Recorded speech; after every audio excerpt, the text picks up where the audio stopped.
नाजरीन आदाब। दिल्ली में जो सबसे बड़ा मसला है वो इमामों की तनख्वाह को लेकर के है।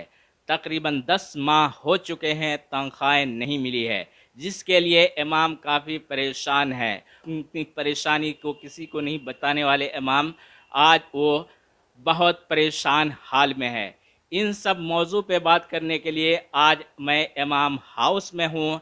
जो हमारे साथ चीफ इमाम ऑल इंडिया ऑर्गेनाइजेशन के डॉक्टर इमाम उमैर अहमद इलियासी साहब हैं। आइए उनसे बात करते हैं। चूँकि वो 5.5 लाख इमामों की नुमाइंदगी करते हैं, वो इसको सही से समझते हैं और इस पर सही से रोशनी भी डालेंगे।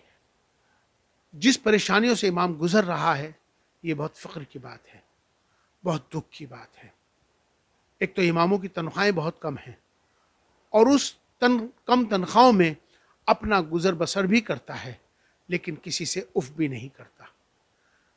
आपको ये बात मालूम होनी चाहिए कि सुप्रीम कोर्ट ने 93 के अंदर एक हिस्टोरिकल फैसला दिया और उसके अंदर सुप्रीम कोर्ट ने साफ तौर पे ये कहा कि इमाम चूंकि 24 घंटे की ड्यूटी देता है और वो अपने और कोई उसको कोई काम नहीं होता है, तो इसलिए उसको जो उन दी जाने वाली जो तनख्वाहें हैं वो कम से कम फर्स्ट क्लास अफसर के मुताबिक होनी चाहिए। चूँकि 93 के अंदर जो फैसला आया उसके मुताबिक इमाम की तनख्वाह कम से कम 80,000 रुपया होनी चाहिए। लेकिन दुख की बात यह है कि जगह जगह इमामों को कहीं 6,000, कहीं 10,000, कहीं 12,000, कहीं 15,000 इस तरह से तनख्वाहें दी जाती हैं। आज दिल्ली की जो तनख्वाहें हैं इमामों की, वो इस समय 18,000 हैं, लेकिन मैं समझता हूँ कि 18,000 में गुजारा नहीं हो सकता, चूँकि एक महंगाई का दौर चल रहा है। इस महंगाई के दौर में इमाम चूँकि और कोई काम नहीं कर सकता, उसकी बीवी हैं, बच्चे हैं, उसकी अपना गुजर बसर उसमें नहीं हो पाता। मैं सबसे पहले भारत सरकार से, दिल्ली सरकार से ये कहना चाहता हूँ कि सुप्रीम कोर्ट के फैसले के मुताबिक हर इमाम की तनख्वाह 80,000 रुपया होनी चाहिए।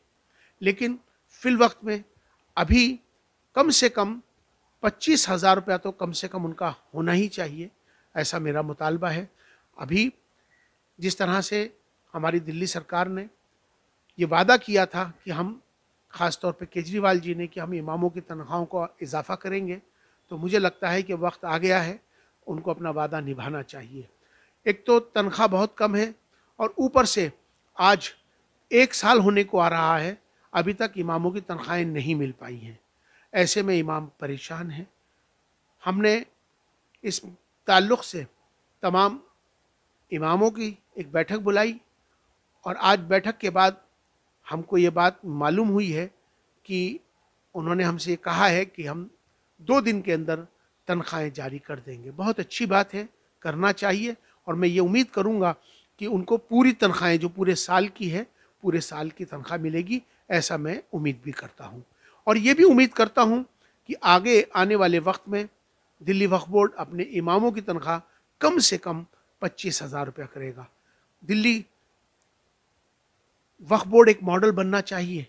दिल्ली चूँकि राजधानी है, तो मैं समझता हूँ कि अगर दिल्ली से 25,000 का ऐलान होगा तो हिंदुस्तान की तमाम स्टेटों के अंदर, तमाम राज्यों के अंदर तमाम इमामों की तनख्वाह 25,000 रुपया हो जाएगी। इस महंगाई के दौर में आओ हम सब मिलकर अपने इमामों की कदर करें, इमामों के एहसास को समझें और उनका कदर करते हुए उनका एहतराम करें, उनका इकराम करें। चूँकि इमाम नायब रसूल की हैसियत रखता है, इमाम का मर्तबा बहुत बड़ा मर्तबा है। सुख दुख में आपके साथ खड़ा होता है, रातों को आपके लिए दुआएं करता है, निकाह पढ़ाता है, जनाजे की नमाज आपकी पढ़ाता है, सारे काम इमाम करता है। तो आओ हम सब मिलकर इस मुहिम में अपने इमामों की कदर भी करें और ये आज से ये तय करें कि हर मस्जिद के इमाम को 25,000 रुपया कम तनख्वाह कम से कम मिले और मौज़िन को 15,000 रुपये मिले और जो मस्जिद का खादिम होता है उसको 10,000 रुपये मिले। इसी उम्मीद के साथ बहुत बहुत शुक्रिया।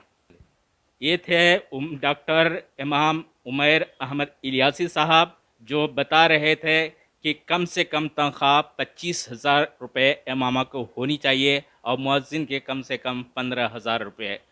तो उम्मीद है कि जल्द ही, जिस तरह इन्होंने बताया कि जल्द ही तनख्वाह रिलीज़ कर दी जाएगी, लेकिन इनका मुतालबा है कि कम जितना बकाया है सारी सारी मिल जाए।